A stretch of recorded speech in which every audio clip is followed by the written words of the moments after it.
Okay, here are your notes for section 7.2, which is similarity of different figures. So first let's just define similarity. The definition of similarity is same size,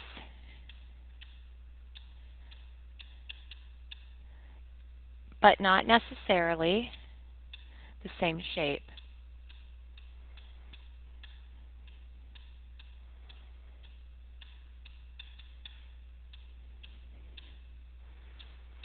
Okay, the same size, but not necessarily the same shape.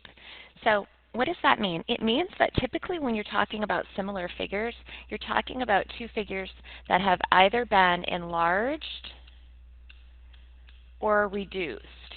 So they are very similar to each other. The only difference is that they usually don't have the same size. And I wrote this backwards. Please fix this for me. We need to go back.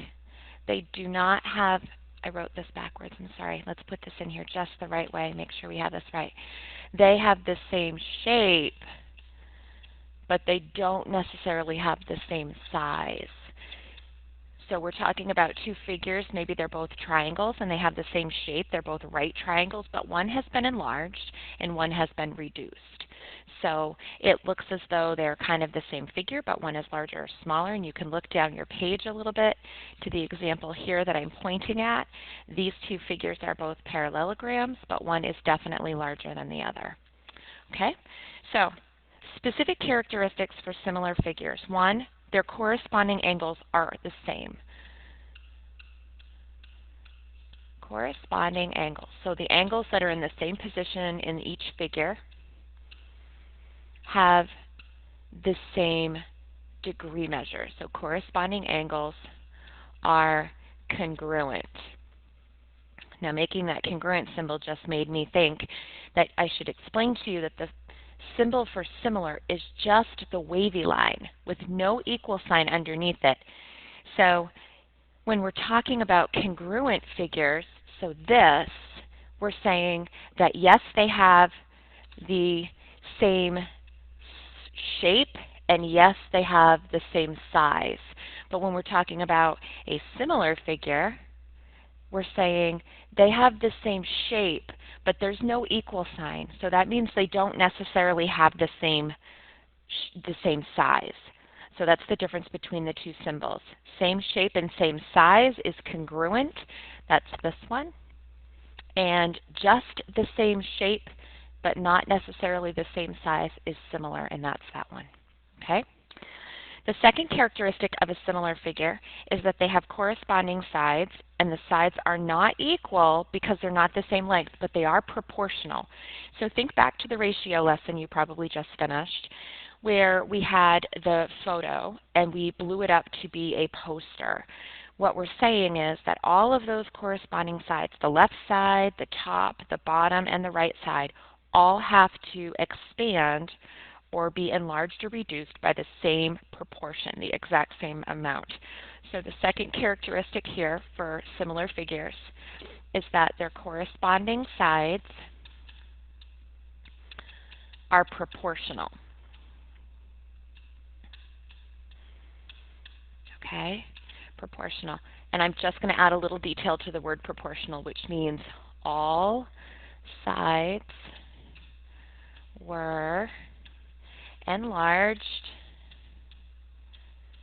or reduced by the same amount. Okay? Reduced or enlarged by the same amount. That's what proportional means. Awesome. Okay, similarity ratio. So that is the ratio of the lengths between two corresponding sides. Remember when we did ratio in the last lesson, we said A is to B, and that's how we read it. So if we're finding similarity ratios, we're saying that one side is to its corresponding side. So this first part is the one figure. So let's say I have this square and this side is 6 and this side is 5, okay? so it's not a square, it's a rectangle, sorry. And then we're going to say its corresponding side. So we're looking for the corresponding side in this figure. And so the ratios that I could write, there are two here that I could write. I could say 5 is to 7. Those are the right sides. 5 is to 7. Or I could say 6 is to 8. So those are some examples of how you write a similarity ratio. Okay? All right, let's practice doing this. Let's make some similarity statements. So making similarity statements means that you do what we just did a second ago. You find corresponding angles or sides.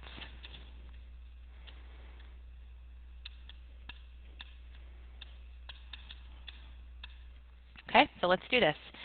The measure of angle E is equal to, so here is angle E, and I want to know what its measure is. Well, if I know that these two figures are similar to each other, then I know that E and A are corresponding angles. They're both in the lower left corner, so they have to have the same measure because we said way up here that the corresponding angles are congruent. They are the same. So that means that the measure of angle E is going to be 53 degrees.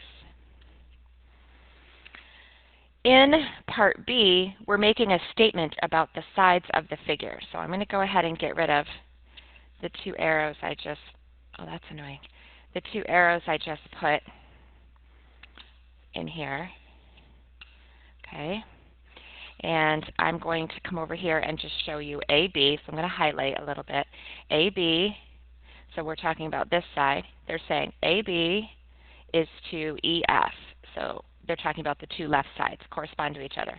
And they did AB first. So they did AB is to EF. It depends which direction you're going in. It's very, very important. If you start on the right and are going to the left, like they did here, then the second fraction has to also start on the right-hand side and then move backward to the left side. You could go from left to right, but you have to be consistent among both of your fractions. So again, you'll notice they start with AD, which is again over here on the right-hand side. So now they're saying this one, AD, is 2, and they want you to say what it corresponds to. So AD would correspond to the bottom on the smaller parallelogram. And remember, you have to go in order. If they started here with A and went over here to D, then you have to start here with E and go over here to F. So your answer here is H. EH. Okay? So again, I'm going to erase,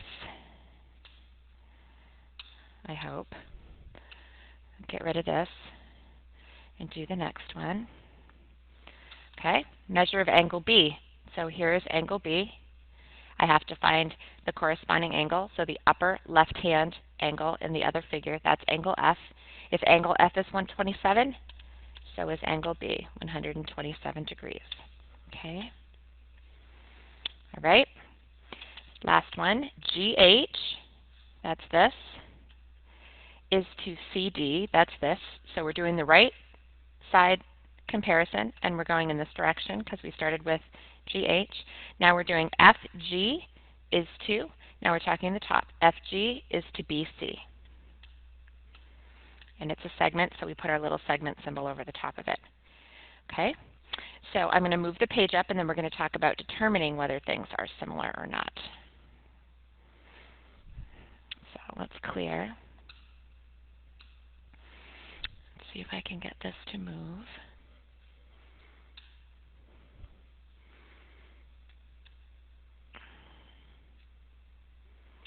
All right, so in this problem, we're going to need to determine whether or not we have similar figures. So remember, if they're similar, all of their sides have to be proportional to each other. So they all have to have the same ratio. AC is 18. FD is 24. So these are the bottoms that we're comparing. Okay? AB is 15. FE is 20. We're going to call those sort of the right-hand side of the triangles. And then we have BC which is 12,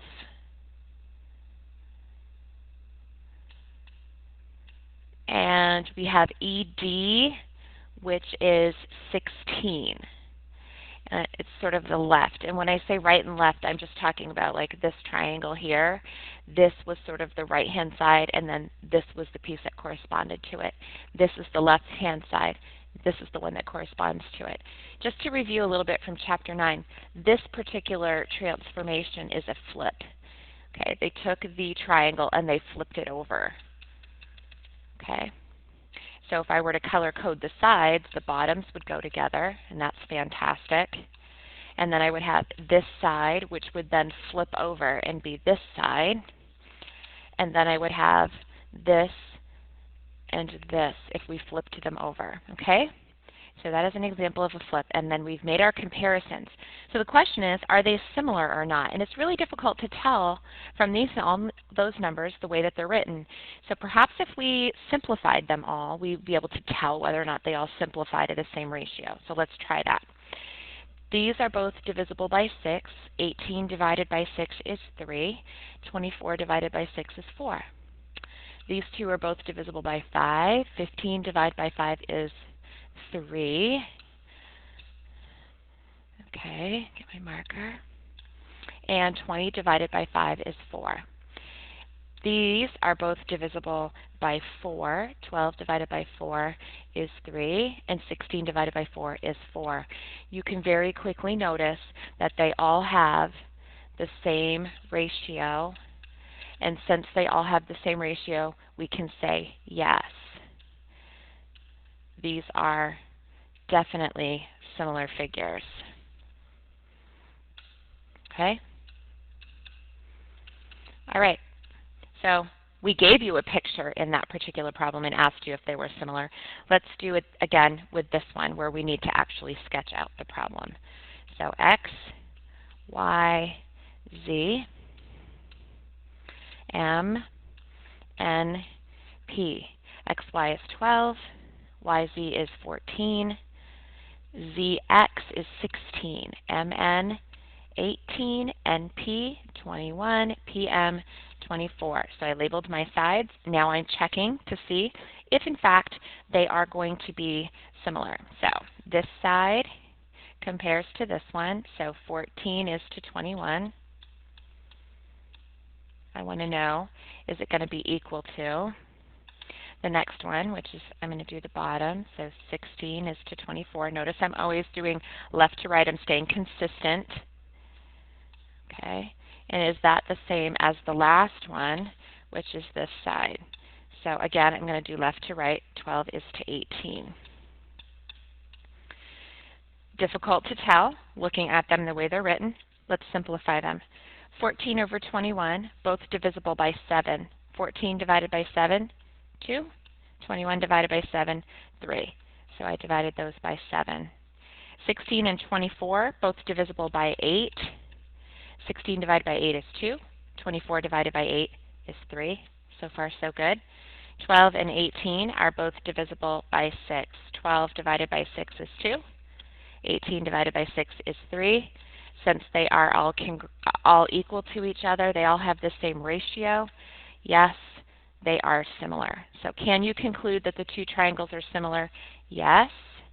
And if I said to explain, you would say that all sides are proportional. All the sides are proportional by the ratio of 1/3. Okay? All right, so again, let's move this page up, see if I can get this to clear for me, and move the page up for you. And we're just going to do one more thing. We're going to use similar figures. We're going to solve for an unknown. So I'm telling you in the beginning that you have two figures that are similar to each other, which tells you automatically that their angles are all congruent, and it also tells you that their sides are proportional. Okay? And by knowing that their sides are proportional, that's kind of handy because we can use the idea of a proportion to solve for a piece that we're missing. So in other words, we're going to set up two fractions, two ratios between this, and we're going to solve for one of the missing pieces. So part A says find x. So x is here, talking about the top, and this one has a corresponding length of 2. So I could say x is to 2. Okay, that's my first ratio. My second ratio has to come again from the same figure, and since I did right to left, I'm going to have to also write another right to left.